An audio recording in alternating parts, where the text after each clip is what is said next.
할렐루야. 네, 오늘 거룩한 예배 나오신 여러분들 환영하고 축복합니다. 오늘도 우리 예수님은 살아계십니다. 오늘도 우리 예수님은 역사하고 계십니다. 오늘도 그 예수님과 동행하는 축복의 인생들 다 되시기를 간절히 바랍니다. 우리 옆에 분들에게 이렇게 한번 인사하시죠. 행복한 주일 되시기 바랍니다. 행복한 주일 되시기 바랍니다. 네. 몇 년 전에 비해서 근래에 담배각을 보면은 거기에 아주 흉측한 그림이 있는 거 아시죠? 한 10년 전에는 그런 그림 없었어요. 그런데 요즘에는 거기에 폐암 환자의 사진, 또 후두암 환자, 또 혀암에 걸린 사람의 흉측한 그림을 경고성 그림으로 삽입해 놨어요. 그래서 당신이 담배를 많이 피면 이렇게 당신도 될 수 있다 하는 거죠. 실제로 그것 때문에 담배를 어느 정도 끊는 효과도 있다고 합니다. 건강을 위해서도 또 끊어야 되고 국가의 의료비 지출을 줄이는 데도 한몫했다고 합니다.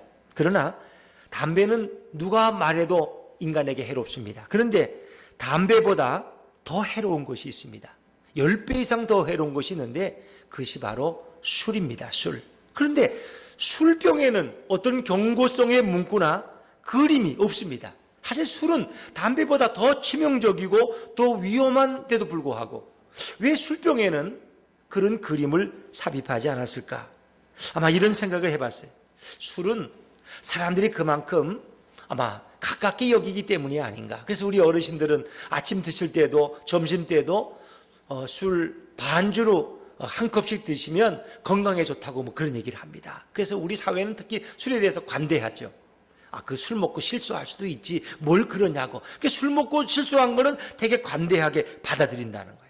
또 인생들은 요즘은 술이 없으면 인생에 대안도 없고 술이 없으면 인생에 사는 맛도 없기 때문에 어찌 보면 술을 권하는 사회가 되어가고 있는지도 모르겠습니다. 언젠가 한번 TV에 보니까 전에는 10,000원만 가지고 가면은 세븐일레븐에서 수입 맥주 4캔을 가지고 갔다는 거예요. 그럼 가족들이 한 캔씩 먹고 잠을 잘 자게 했는데 그것이 이제 여러 가지 또 문제가 생겨서 좀 어려움이 돈이 오를 것 같다. 그러니까 이제 그거를 아마 좀 이렇게 위정자들이 나서서 그거를 이렇게 다시 좀 조정을 해서 이제 10,000원이면 다시 좀 4캔을 또 좀 무리 없이 사갈 수 있도록 그런 분위기. 물론 그것이 꼭 나쁘다는 것만은 아닙니다. 그러나 그것은 술이 주는 해악을 깊이 헤아리지 못했기 때문이라고도 할 수 있습니다. 여러분, 담배를 피면서 운전하는 것도 물론 위험합니다. 늘 사고의 위험성이 있어요. 그런데 만약에 술을 먹고 운전을 하면 어떻게 돼 결국은? 음주운전은 타인의 행복을 빼앗습니다. 음주운전은 타인의 생명을 앗아갑니다. 때로는 남의 가정의 행복을 한순간에 탈취해 갑니다. 수많은 사람의 인생을 망칠 수도 있습니다. 그래서 우리가 종종 신문 기사 제목에 그런 게 봅니다. 술 취한 운전기사가 몰던 덤프트럭에 일가족이 탄 승용차 덮쳤다. 그리고 모두 사망. 때로 어떤 경우는 양 부모만 사망하고 어린 애들만 남겨둬서 고아로 만드는 경우도 너무나 많이 있습니다. 여러분, 이거 보면은 담배는 물론 다른 사람에게도 해가 돼요. 저희 사는 아파트 엘리베이터에도 그런 거 메모지 붙여놨더라고요. 아침에 부엌에 가면 견딜 수가 없다는 거예요. 자기는 임신 중인데 너무 힘들다는 거예요. 또 바깥에 있는 화장실 가면은 너무 냄새가 올라와서 견딜 수 없다는 거예요. 제발 담배 좀 피하지 말라고. 밖에 나가 피라고. 그 밑에다 댓글 달았어요. 나도 똑같다고 그냥. 아주 미칠 지경이라고 그냥. 담배 좀 피지 말라고 좀. 이런 문구가 한두 개가 아니에요. 그 담배도 해를 남에게 줘요. 근데 술은, 음주운전은 더구나 남의 가정의 행복을 송두리째 바꿔놓을 수 있다는 것입니다. 그래서 술 취하면 사람들은 말이 많아지고 말의 절제가 이루어지지 않고 말을 함부로 하고 말 실수가 많아지죠. 그래서 예전에 북한의 김정일이가 통치할 때 자기 신복들을 불러다가 폭탄주를 마신다는 거예요. 마시게. 그래서 막 술을 취해서 정신을 못 차리면 속에 있는 말을 쏟아놓기 시작한다는 거예요. 그래서 관찰해서 네가 속에 이런 불평이 있구나. 그래서 그를 제거한다는 것입니다. 여러분, 많은 술은 인간으로 하여금 지성적인 존재에서 짐승과 같은 존재로 전락시켜버립니다. 술 취한 사람이나 술에 중독된 사람은 인간의 존엄성을 스스로 상실해 버립니다. 인간은 술로 자신의 빈 영혼을 달래기를 원합니다. 수리주는 해악을 알고 있지만 영혼에 무엇인가를 채우지 않으면 잠들 수 없기 때문에 우리는 죽음의 폭탄주를 마시는 경우가 많습니다. 이것이 바로 빈 영혼의 실체다 하는 것입니다. 오늘 우리는 계속해서 몇 주에 걸쳐서 다윗과 사울의 이야기를 함께 나누고 있습니다. 여러분, 다윗은 목동 소년이지만 블레셋 골리앗을 무찌로 물어서 일약 스타가 되고 이스라엘의 장군이 된 사람입니다. 다윗은 군대에서 다시 궁전으로 돌아와 예전처럼 사울 곁에서 수금을 켜는 하나님께 영광 돌리는 찬양을 하게 됩니다. 여러분, 우리가 다윗 하면은 유명한 왕이고 유명한 장수이지만 사실 그는 음악가고 시인이고 연주자입니다.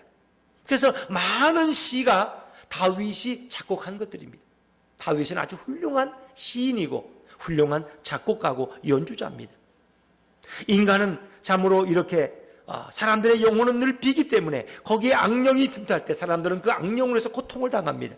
사울왕이 바로 그런 어려움을 겪고 있을 때 사울왕은 신하들의 청거를 받아서 어린 다윗을 데려다가 자기 옆에서 수금을 켜게 했습니다. 놀랍게 다윗이 수금을 통해서 하나님을 찬양할 때 그 사울에게 들어왔던 악령이 떠나가는 그런 역사가 일어났다는 것입니다. 사울이 하나님을 배신했습니다. 하나님의 계명을 무시했습니다. 그리고 하나님께 등을 돌렸을 때 여호와께서는 그의 성령을 걷어가십니다. 여호와의 영을 걷어가시니까 그 성령이 떠나간 그 빈 영혼에 악령이 밀물듯이 물려옵니다. 그리고 악령이 사울을 번뇌케 해서 사울이 헛소리를 하고 사울이 이상한 발작 증세를 보이기 시작합니다. 자, 우리 사무엘상 16장 14절 말씀을 자막에서 한번 같이 읽습니다. 시작. 여호와의 영이 사울에게서 떠나고 여호와께서 부리시는 악령이 그를 번뇌하게 한지라. 아멘. 그랬습니다. 여호와의 영이 떠날 때 그가 적어도 사무엘로부터 이제 기름 부음을 받을 때 하나님의 영이 사울에게 임했어요. 그러니까 사울이 방언을 하고 입신을 하고 하나님을 찬양을 그리고 벌거벗은 모습도 성경에 나옵니다. 그런데 그가 하나님을 등졌을 때 하나님의 말씀을 어겼을 때 결국은 어떻게 돼요? 악령이 그를 번뇌케 했다는 것입니다. 성령이 떠난 자리에 악령이 밀물듯이 밀려 들어왔다는 것입니다. 그런데 이 악령은 창으로도 화살로도 쫓아낼 수가 없습니다. 오직 다윗이 하나님께 영광 돌리는 찬양을 하게 되면 사울의 마음속에 있는 악령이 쫓겨나가기 시작합니다. 다윗은 그래서 천거를 통해서 사울 곁에 와서 이렇게 사울이 발작할 때마다 그가 수금을 통해서 하나님을 찬양하는 일을 하게 되었습니다. 사울에게 악한 영이 임하면 그 증세가 어떤지 아십니까?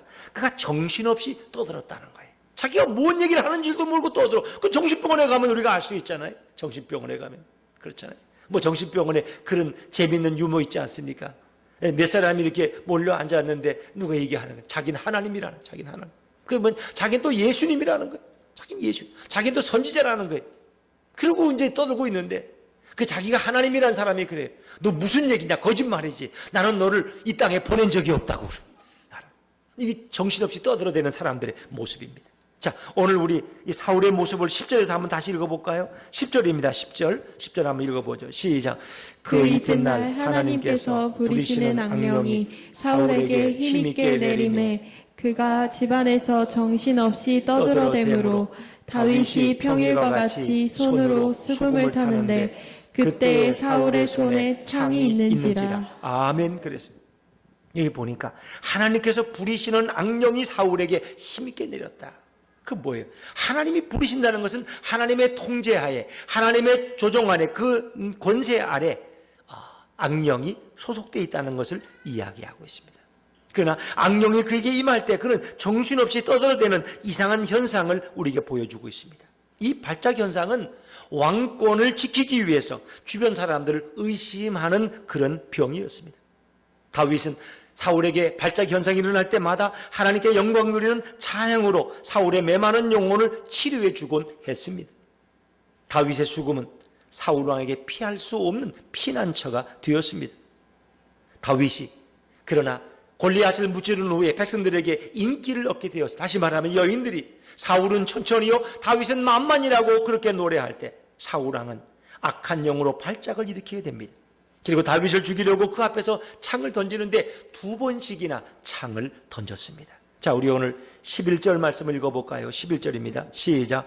그가 스스로 이르기를 내가 다윗을 벽에 박으리라 하고 사울이 그 창을 던졌으나 다윗이 그의 앞에서 2번 피하였더라. 아멘. 아주 가까운 거리에서, 이런 작은 공간에서 사울이 창을 던졌는데 다윗이 2번을 피했다는 것입니다.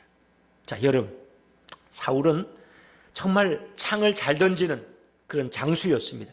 그가 던지면 정확하게 목표물을 명중시킬 수 있었습니다. 다윗은 오늘 은혜롭게 하나님을 찬양하다가 온 마음과 영혼으로 하나님을 노래하다가 난데없이 날아온 사울의 창에 의해서 그는 너무나 당황했을 것입니다. 그리고 혼비백산 그 예리한 창을 피하게 됩니다. 자, 하나님께 영광 돌리면 이 사울에게 악한 영이 임해서는 안 되는 거잖아요. 또 악한 영이 임하더라도 하나님이 창을 던지지 않도록 사울을 막아주셔야 되는 거 아닙니까? 또 악한 영이 무기력해져야 되는데 오히려 사울왕은 악한 영에 취해서 다윗에게 2번씩이나 창을 던지는 그런 엄청난 못된 짓을 하게 됩니다. 우리가 하나님께 영광을 돌리고도 죽음의 위기가 찾아온다면 누가 하나님께 영광 돌리길 원하겠습니까? 뭐하러 하나님을 찬양하겠습니까? 수금으로 하나님 앞에 영광 돌리는 이 다윗이 이렇게 위험에 처해 있다면 누가 수금을 켜려고 하겠습니까? 여러분, 우리가 생각을 조금 바꿔 말한다면 하나님이 처음 인간을 창조할 때는 어떤 모습으로 만드셨을까요? 하나님의 형상대로 창조하셨어요.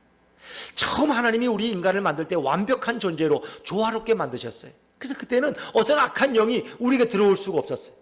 악한 영이 우리를 괴롭히거나 번뇌시키는 법도 없었습니다. 주변과 상황과 어떤 사람도 우리를 괴롭힐 수가 없었어요. 왜? 우리를 완벽한 존재로 하나님이 창조하셨기 때문입니다. 오직 우리는 하나님의 영에 붙잡힌 존재였고 하나님으로 충만한 자들이 되어서 그리고 저절로 하나님을 찬양하고 기쁨과 행복 가운데 살아가는 그런 존재였습니다. 그러나 우리가 알다시피 인간들이 하나님을 떠나서 하나님의 명령을 무시하고 범죄했을 때 그 마음에 하나님을 두기 싫어하는 것입니다. 이제는 하나님께 영광 돌리는 삶이 아니라 인간 자신이 하나님의 영광을 가로채는 존재가 되어버렸어요. 자신이 영광 받기를 원하게 되었습니다. 인간은 더 이상 피할 바위도 피할 산성도 피할 버팀목도 사라져버리고 말았습니다. 타락한 인간의 빈 영혼은 죄악이 몰려들어와서 채워지고 납니다. 그리고 하나님의 영은 떠나가고 타락한 인간의 영혼은 텅텅 비어지고 아무것도 남아있지를 못했습니다. 빈 영혼에 악령이 밀물처럼 밀려들어옵니다. 그리고 인간의 영혼을 완전히 점령해버립니다. 타락한 인간의 영혼은 이제 악한 영이 주는 술과 마약에 사로잡혀서 남은 인생 동안 극심한 스트레스를 받으면서 술에 취해 자신도 모르는 말을 찌꺼리면서 악한 영에 끌려가는 존재가 되어버리고 맙니다. 여러분, 사울이 하나님을 떠난 후에 악한 영에게 시달릴 때마다 다윗은 사울을 괴롭히는 악한 영이 떠나가도록 하나님께 영광 돌리는 수금을 연주했습니다. 그럴 때마다 용케도 정말 사울은 제정신이 돌아오는 것입니다. 그 정신을 떠들던 그가 온전한 정신을 회복하는 것입니다. 아니, 내가 아까 왜 그랬지? 아니, 내가 다윗을 내가 왜 죽였지? 자기도 자기 한 일을 모르는 것입니다. 다윗의 가장 큰 능력은 바로 하나님께 영광 돌리는 수금이었고 찬양이었습니다. 그러나 사울은 악한 영이 강하게 역사할 때마다 그 기회를 이용해서 하나님께 영광 돌리는 다윗을 죽이려고 손에 잡고 있던 단창을 던지곤 했습니다. 다윗의 위기는 늘 다윗이 하나님만을 깊이 생각하며 그분의 영광에 깊이 몰입하고 있을 때, 도무지 사울이 무슨 생각을 하는지 알 수 없을 때, 그리고 수금을 잘 타려고 손을 잡고 현만 바라보고 집중하고 있을 때 그 위기가 찾아온다는 것입니다. 그런데 그때마다 우리 하나님의 영광이 다윗과 함께 한 줄로 믿습니다. 하나님의 영이 다윗에게도 임해서 그 붙들린 사울이 창을 던지려는 순간에 하나님은 다윗이 고개를 돌리게 하고 그 위기에서 놀랍게 피하게 하셨다는 것입니다. 사울이 가까운 거리에 던진 창은 절대로 피할 수가 없습니다. 그러나 다윗이 수금에 열중하고 있을 때 던지면 누가 그 창이 날아오는 소리를 들을 수 있겠습니까? 그런데 하나님의 영광은 다윗과 함께 하셨어요. 아무리 창을 던져도 하나님이 그 창을 피하게 하셨다. 순간적으로 다윗은 그 창을 2번씩이나 피하는 놀라운 일을 경험하게 되었습니다. 여러분, 하나님의 영광은 사울의 창보다 더 빠르고 더 민첩하게 움직이는 줄로 믿습니다. 바로 다윗이 하나님 앞에 영광 돌릴 때 이렇게 사울의 창이 날아왔지만 하나님이 피할 수 있게 하셨던 것처럼 우리 예수님도 성전에서 영광스러운 하나님에 대해서 말씀하실 때 그 자리에 와 있던 유대인 종교지자들은 돌을 들어서 예수님을 치려고 했습니다. 자, 요한복음 8장 57절부터 59절 말씀을 우리 성경에 다시 한번 읽어보십니다. 시작. 유대인들이 이르되 내가 아직 50세도 못 되었는데 아브라함을 보았느냐. 예수께서 이르시되 진실로 진실로 너희에게 이르노니 아브라함이 나기 전부터 내가 있느니라 하시니 그들이 돌을 들어 치려 하거늘 예수께서 숨어 성전에서 나가시니라. 아멘. 자, 예수님은 영광스러운 하나님의 보내심을 받았습니다. 모든 인간들이 악한 영에 시달려서 죽어가는 것을 볼 때 피할 바위가 되어주시고 피할 피난처가 되어주시려고 예수님은 이 땅에 오셨습니다. 그리고 성전에서 하나님에 대해서, 하나님의 영광에 대해서 말씀하고 계셨습니다.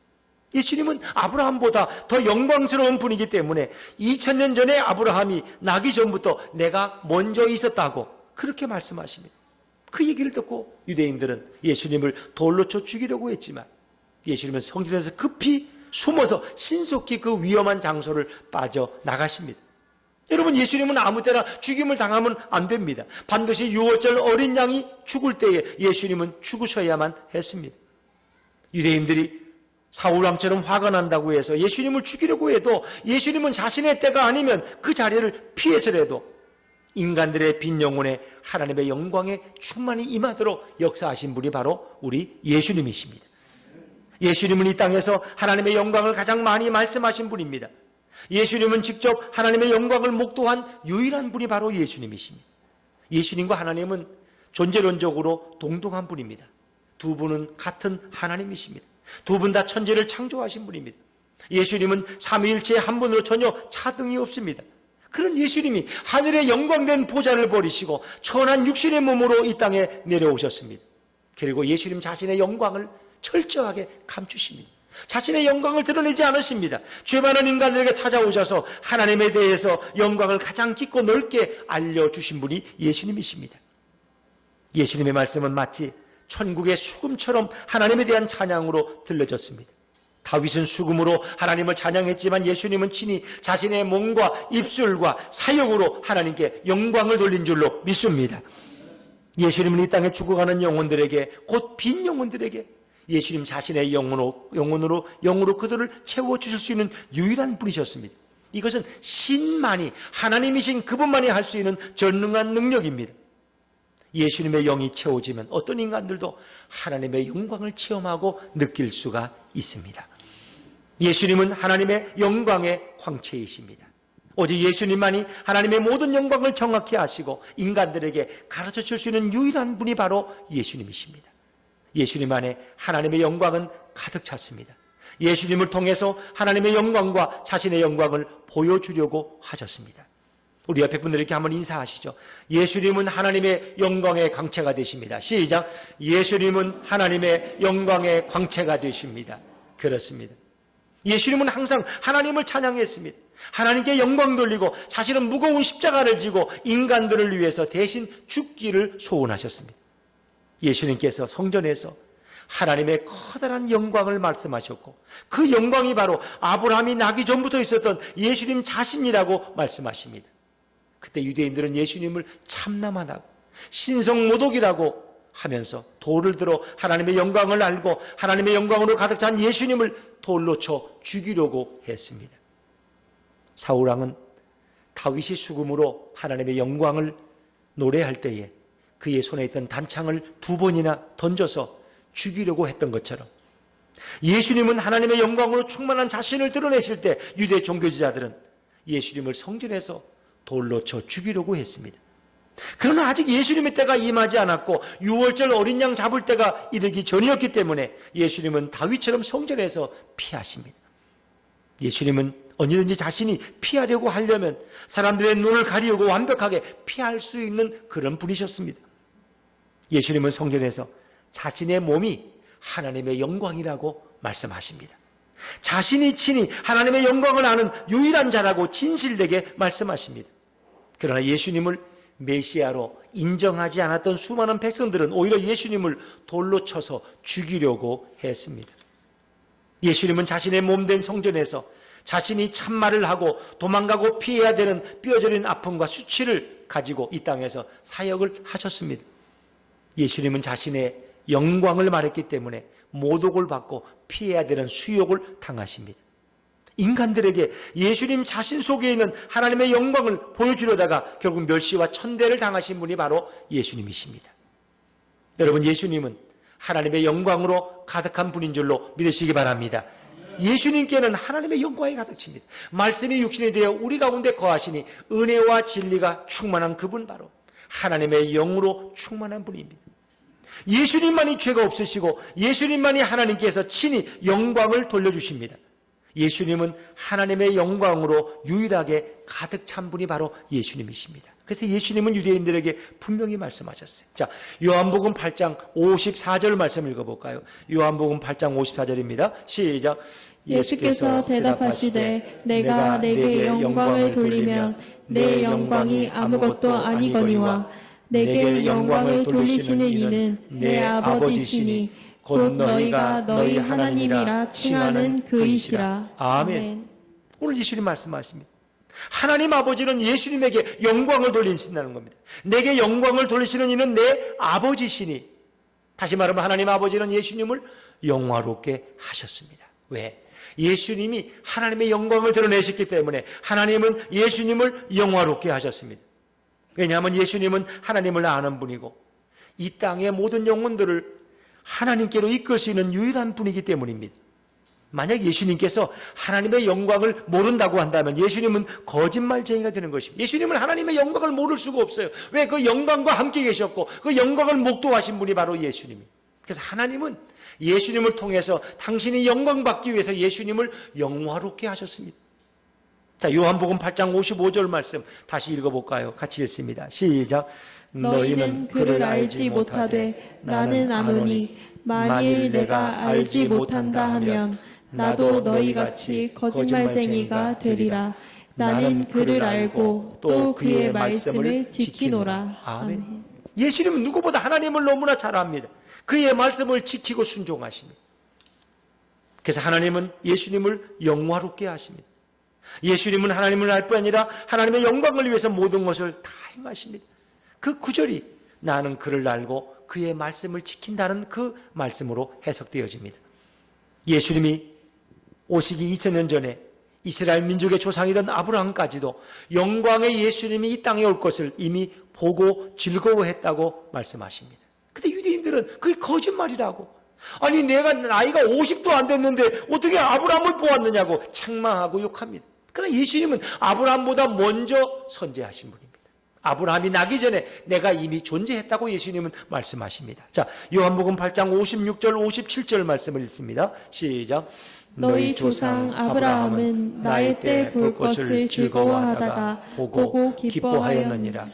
유대인들이 이르되 내가 아직 50세도 못 되었는데 아브라함을 보았느냐. 그렇습니다. 예수님은 자신의 영광을 솔직하고 분명하게 말씀하십니다. 아브라함이 이미 나의 때 나의 영광을 이미 보고 즐거워했다는 것입니다. 요한복음 8장 58절 말씀입니다. 시작. 예수께서 이르시되 진실로 진실로 너희에게 이르노니 아브라함이 나기 전부터 내가 있느니라 하시니. 예수님은 아브라함이 태어나기 전부터 이미 예수님이 존재했음을 솔직하게 말씀하십니다. 유대인들은 단지 예수님을 인간으로만 알았습니다.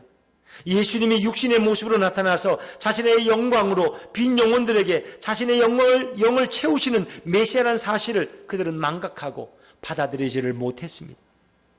아브라함이 있기 전에 2000년 전에 이미 계시던 분이 예수님 자신이었습니다. 그런데 유대인들은 이 말을 잘 믿지 못했고 이해하지를 못했습니다. 그래서 예수님을 죽이려고 했던 것입니다. 자, 요한복음 8장 59절 말씀 읽습니다. 시작. 그들이 돌을 들어 치려하거늘 예수께서 숨어 성전에서 나가시니라. 나가시니라. 아멘. 예수님은 그 자리에서 죽으실 수 없습니다. 그래서 돌을 들어 치려할 때 예수님은 그 자리를 숨어 피해 나가십니다. 왜냐하면 예수님은 하나님의 영광과 자신의 영광을 분명히 말씀하셨지만 유대인들은 그것을 받아들이지 않았기 때문입니다. 마치 사울왕이 다윗을 죽이려고 했던 것처럼 유대인들은 예수님을 죽이려고 돌을 들었습니다. 여러분, 영광이란 인간을 위한 것이 아닙니다. 인간은 영광 받을 수 없습니다. 영광이란 죄인이 얻을 그런 성격이 아닙니다. 영광이란 오직 죄 있는 인간들을 위해서, 죄 없는 무죄한 자신의 몸을 희생하신 그분만을 위해서 영광이 존재하는 줄로 믿습니다. 예수님은 스스로 영광받는 자리에 올라가시지 않았습니다. 예수님을 영광스럽게 하신 분은 바로 하나님 아버지십니다. 하나님이 예수님을 영광스럽게 하셨습니다. 많은 인간들은 자신을 영광스럽게 하기 위해서 여자들이 자기 몸에 화장하듯이 모든 인간들은 학벌과 돈과 직장과 능력으로 자신을 영광스럽게 하려고 했습니다. 바로 이런 헛된 영광은 자신의 영혼을 더욱 줄이게 만들고, 이런 헛된 영광을 위해서 자신의 영혼은 더욱 목마르게 됩니다.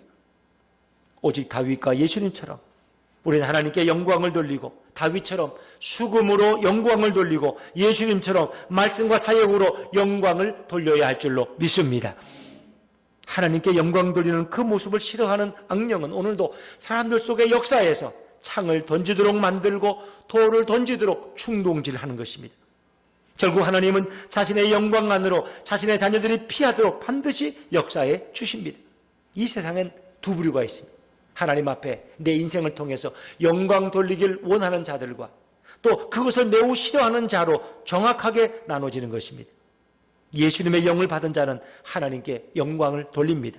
그러나 악령을 받은 자는 자신에게 영광을 돌리며 자신이 하나님의 위치에서 모든 것을 판단하고 모든 것을 분별해서 창도 던지고 돌도 던지는 죄악 속에 살아가다가 결국 죽어서 지옥에 떨어지는 비참함을 경험하게 됩니다.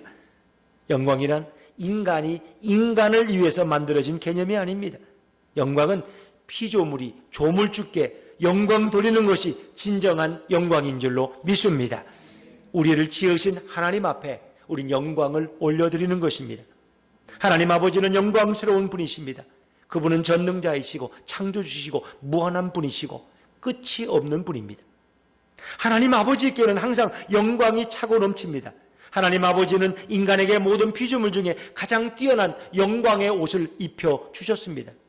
그러나 인간은 어리석게도 하나님이 주신 그 영광으로 하나님께 영광을 올리지 않고 자신이 그 영광을 가로치려다가 그만 타락해서 모든 영광을 다 잃어버립니다. 빼앗겨버립니다. 그리고 짐승처럼 살아가는 타락한 존재가 되었습니다. 이럴 때 하나님께서는 영광스러운 예수님을 우리에게 보내셨습니다. 이제 누구든지 예수님을 받아들이면 다시 예수님의 영광에 참여하게 되고, 그리고 에덴 동산 때에 주었던 것보다 더 큰 영광을 얻게 되도록 우리 인간을 회복시켜 주기 위해서 예수님을 이 땅에 보내주셨습니다. 그래서 예수님이 비록 인간의 몸으로 오셨지만 하나님 아버지는 예수님을 먼저 영광스럽게 해주셨습니다. 하나님 아버지는 예수님의 영광을 보고 예수님을 믿고 받아들인 모든 자들에게도 어떤 죄악이 많다고 할지라도 예수님처럼 다 영광스럽게 해주고 싶으셨습니다. 하나님은 예수님을 보내셔서 인간들에게 다시 예전의 영광을 회복하게 하시고 다시 예전에 하나님의 자녀의 위치와 역할과 능력을 회복시켜 주픈 그런 소원을 하나님은 가지셨습니다. 만약 하나님께서 타락한 인간들에게 예수님을 보내지 않으셨다면, 우리에게 다시 그 영광을 회복하는 기회를 주지 않았다면 우리는 짐승처럼 살다가 영원한 지옥에 떨어지는 비참한 존재가 되고 말았을 것입니다. 이제 하나님의 영광에 다시 참여하는 커다란 은혜를 우리 모두가 받을 수 있게 된 것을 주님 앞에 감사할 수 있기를 바랍니다. 오늘 다윗은 하나님께 영광 드리는 수금을 연주하고 있었습니다. 그런데 악령이 사울에게 힘있게 내리자 단창 던지는 솜씨가 천하제일인 사울이 좁은 공간 가까운 거리에서 다윗을 향해서 단창을 던졌습니다. 그런데 하나님은 다윗의 몸을 급하게 구부리게 하시고 피하게 역사해 주십니다. 창이 날아오는 속도가 빠릅니까? 인간이 피하는 속도가 빠릅니까? 당연히 창이 빠르죠. 그러나 하나님은 그 순간에 무엇인가 다윗의 몸을 잡아당기도록 역사해 주셔서 그 위기를 2번이나 넘기도록 역사해 주십니다. 사울은 아마 자신의 단창을 2번이나 피한 다윗이 매우 놀랍고 의아스럽게 생각되었을 것입니다. 어떻게 인간이 아무리 빨라도 내 창의 속도보다 더 빠를 수가 있는가? 사울은 마치 다윗의 몸이 신들린 것처럼 움직이는 것을 보았습니다. 그때 사울은 깨달았어요. 내 힘으로는 하나님께 영광 돌리는 저 다윗을 해칠 수가 없구나. 그 무엇으로도 하나님 앞에 영광 돌리는 다윗을 해칠 무기가 없다는 것을 사울은 철저하게 깨닫게 됩니다. 더더욱 그때 다윗은 모든 것을 하나님 앞에 몰입합니다. 오직 그 수금의 현에만 집중하고 거기에만 정신을 팔고 있을 때 사울이 창을 던졌지만 하나님은 다윗을 2번이나 피하도록 역사해 주신 줄로 믿습니다. 이것이 하나님의 역사입니다. 다윗이 수금을 탈 때 사울이 단창을 던졌지만 다윗은 그 몸에 상처 하나 입지 않고 살아났다는 소문이 왕궁 전체에 퍼져나가기 시작했습니다. 다윗은 이 사건을 통해서 자신이 하나님께 영광을 돌리기만 하면 아무리 세계에서 창 던지기에 명수가 와서 창을 던져도 자신의 생명을 해칠 수 없음을 깊이 깨달아 알게 되었습니다. 그리고 다윗은 그 후부터 더욱더 온 마음으로 하나님을 찬양하는 찬양자가 된 줄로 믿습니다. 주변에 많은 사람들은 사울왕의 단짝 끝에 살아난 다윗을 칭송하기를 하나님의 영광이 다윗과 함께 한다고 온 이스라엘의 소문이 번져 나갔을 것입니다. 우리 현대인들에게 물질은 필요한 것이고 예전에 비해서 우리는 물질적으로 풍요로운 삶을 살아가지만 반대로 우리 영혼은 점점 메말라 간다는 것을 아십니까? 우리 영혼은 점점 황폐해지는 것입니다. 맛있는 것을 먹어도 왠지 인생이 허무해지는 것입니다. 좋은 비싼 차를 타도 왠지 그곳이 지옥처럼 느껴지지 편안함을 느끼지 못합니다. 아름다운 경관을 봐도 인생의 기쁨을 느끼지 못합니다. 인간은 자신의 영광만을 위해 살면서 결국 황폐해진 영혼으로 인해서 술 없이 살 수 없는 비참한 존재가 됐습니다. 술을 먹어야 잠을 잘 수 있고 술을 먹어야 힘든 현실을 이겨나갈 수 있는 그런 힘을 얻게 됩니다. 인간이 자신의 영광을 위해 살면 예수님은 그 사람 속에 더 이상 거하실 수 없기 때문에 인간의 영혼은 더욱 메마르게 됩니다. 예수님이 없는 황폐한 영혼, 그것은 마귀의 놀이터가 되는 것입니다. 여러분 성경에도 예수님 말씀이 있잖아요. 어떤 사람의 심령 속에 마귀가 집을 짓고 살다가 답답해서 물 있는 곳을 찾아 나갑니다. 그리고 나가다 보니까 이제 물 있는 곳이 마땅치 않아요. 다시 예전에 그 사람 마음 또 들어와 보니까 깨끗하게 청소가 되어 있어. 자기 친구를 데리고 와서 7 귀신이 그 사람을 더 괴롭혔다는 거죠. 여러분 성령이 우리를 지배하지 않으면, 예수님이 우리 영혼의 주인 되지 않으면 늘 악한 영들이 우리 심령의 놀이터로 삼고 우리를 괴롭히는 것입니다. 인간은 아무리 육적인 것이 풍족해도 영혼이 목마르면 술을 찾게 되고 모든 것을 잊으려고 하는 것입니다. 우리 인간은 육적인 존재만이 아니라 영적인 존재이기 때문에 육은 추우면 옷을 입으면 되고 또 더우면 에어컨을 켜면 돼요. 그런데 영은 에어컨과 히터를 가지고도 해결할 수가 없어요. 그것은 오직 예수님의 영만이 해결할 수 있는 거예요.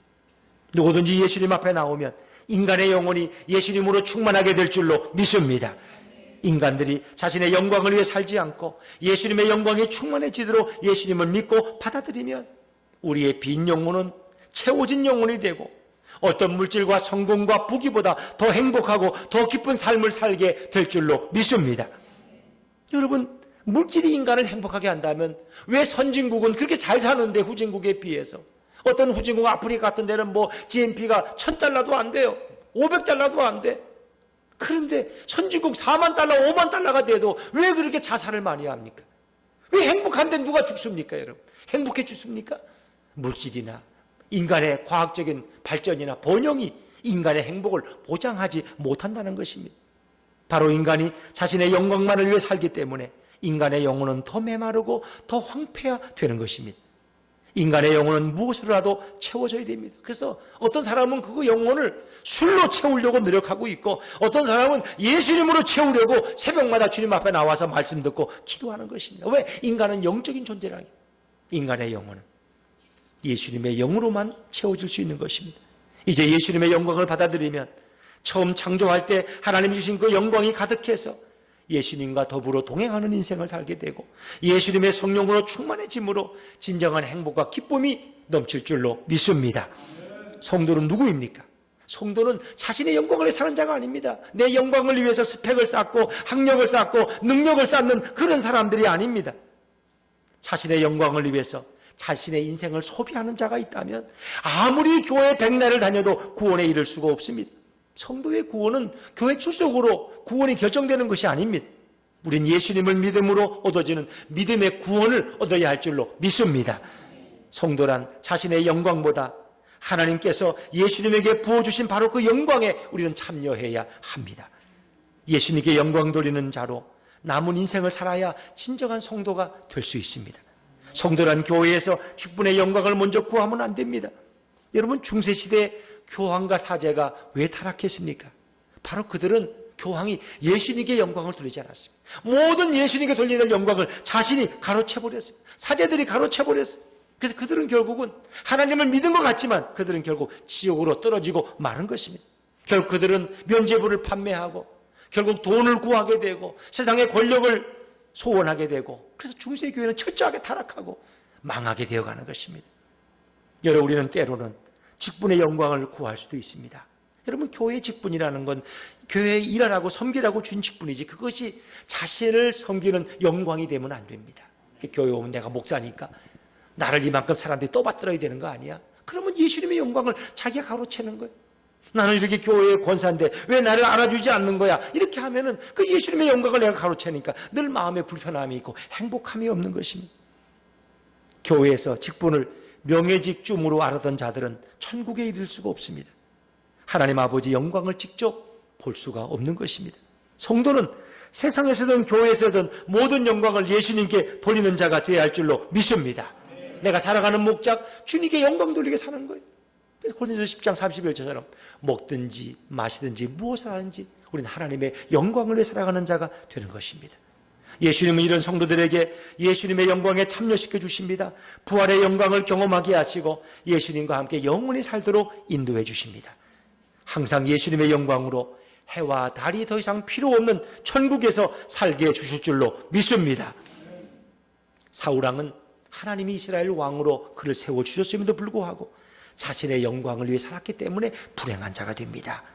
하나님의 영광을 위해 살지 못하고 결국 악령에 사로잡혀서 비참하게 살다가 왕위에서 쫓겨나고 처참하게 죽어가는 것이 사울의 모습입니다. 그러나 반면 다윗은 하나님의 영광을 사모하며 수금으로 영광을 돌리며 살다가 결국 하나님의 영에 충만해서 왕위에 오르게 되고 하나님이 가장 사랑하는 왕으로 쓰임받을 수가 있습니다. 우리는 누구의 영광을 위해 살겠습니까? 예배 분들한테 물어보세요. 누구의 영광을 위해 사시겠습니까? 시작. 누구의 영광을 위해 사시겠습니까? 여러분, 예수님께 영광을 돌리시겠습니까? 아니면 나의 영광을 위해서 살아가겠습니까? 이게 중요한 것입니다. 자신의 영광을 구하다가 사울처럼 악령에 사로잡혀서 비참한 말로를 당할 것인가?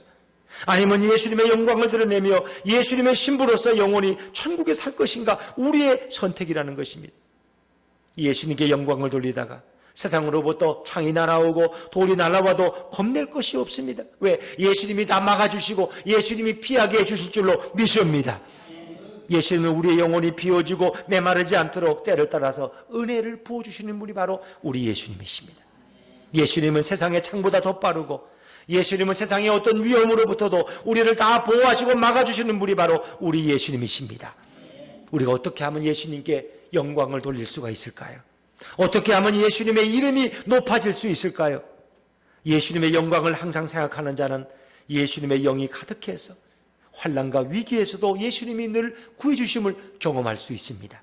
이제 우리는 예수님처럼 말하고 예수님처럼 행동하고 예수님 같은 마음을 갖고 예수님처럼 사람들을 대할 때 이것이 바로 예수님께 영광 돌리는 길이 될 줄로 믿습니다. 이제 우리 삶의 목표는 예수님의 이름이 영광 받는 것입니다. 절대로 자신의 이름이 영광 받으려고 하면 안 됩니다.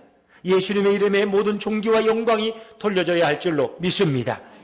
아무리 교회를 오래 다녀도 자신의 영광을 위해 사는 자는 결국 사울 왕처럼 버림받는 인생을 살게 됩니다. 그러나 예수님의 이름을 위해서 평생을 사는 자는 예수님께서 영광 중에 구름 타고 오셔서 천국으로 우리를 데리고 가십니다.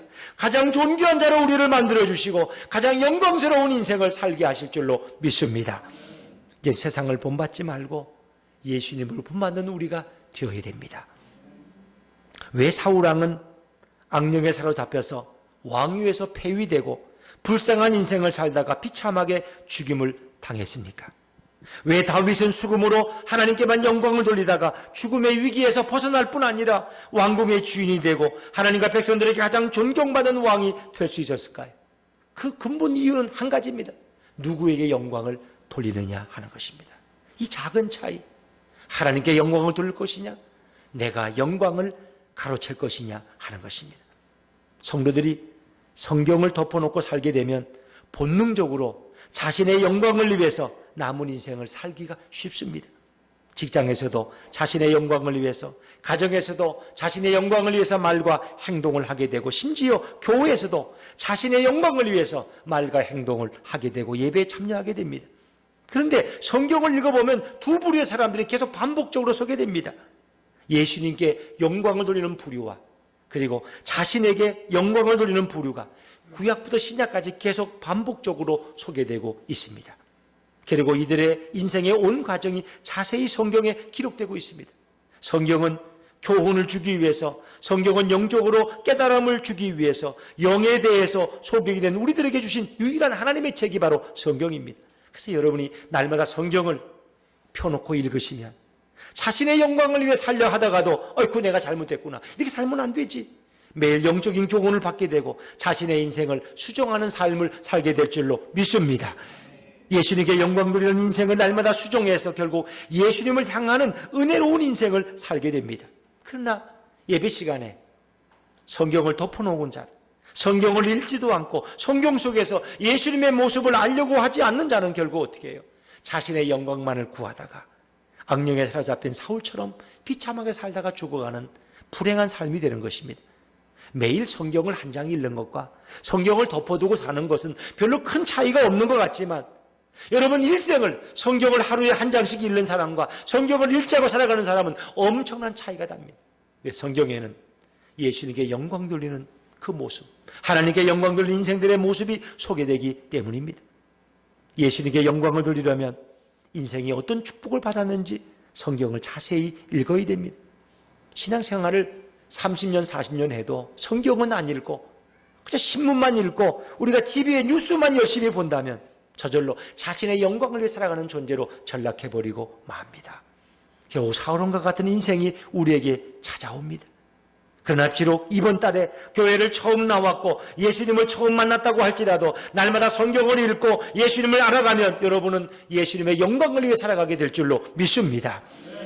그리고 이렇게 예수님의 영광을 위해 살아가는 자는 이 땅에서 훌륭한 인생이 되고 얼마나 대단한 은혜가 부어지는지 큰 축복 가운데 살아갈 수가 있습니다.